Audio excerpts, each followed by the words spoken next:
Exit போல் அதை எப்படி பார்க்குறீங்க? ஒரு சில இது வந்து தாவேக்கா வெற்றி பெறும்னு சொல்லியிருக்காங்க. ஒரு சிலர் வந்து இப்போ 20 சீட்டுகள் வரைக்கும் தான் பெறும். தெளிவான உங்களுக்கு தெளிவுபடுத்த விரும்புகிறேன்.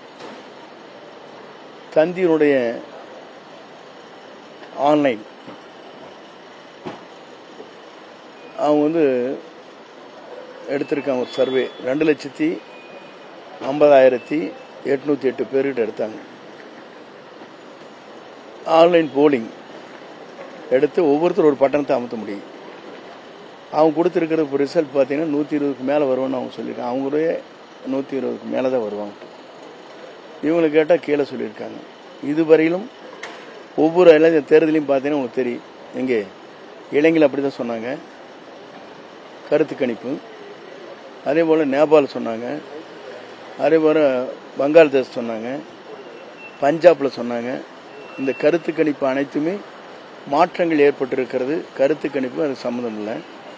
இது ஒரு குறிப்பிட்டு சொல்லுவது வந்து சால பொருத்தமாக இருக்கும். மக்களுடைய அலை என்பது உங்களுக்கு ஒன்று சொல்ல விரும்புகிறேன். இதுவரையிலும் தமிழ்நாட்டின் வரலாற்றில் மட்டுமல்ல, இந்திய நாட்டின் வரலாற்றில் நாம் பார்த்திருப்போம். பசுமை புரட்சி,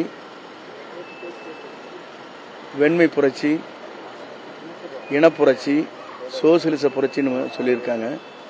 இப்போது தமிழக வெற்றி கழகத்துடைய தலைவர் தளபதியுடைய அவருடைய விசில் புரட்சி தான் தமிழ்நாட்டில் மட்டுமல்ல உலக அளவில் தெரிய போகிறது. இதுதான் நடக்கப் போகிறது. 200 இடங்களில் அவர் வெற்றி பெறுவார். அவர்தான் தமிழ்நாட்டை ஆள்வார். இது மக்களால் தீர்மானிக்கப்பட்டிருக்கிற ஒன்று. அதுதான் முடிவில் கருத்து கணிப்பு யார் எடுத்திருக்காங்க? யூடியூப்பு எந்த சேனல் பெரிய சேனல் எடுத்துக்க சொல்லுங்க. அது டைம்ஸ் வந்து நமக்கு பிடிக்காத.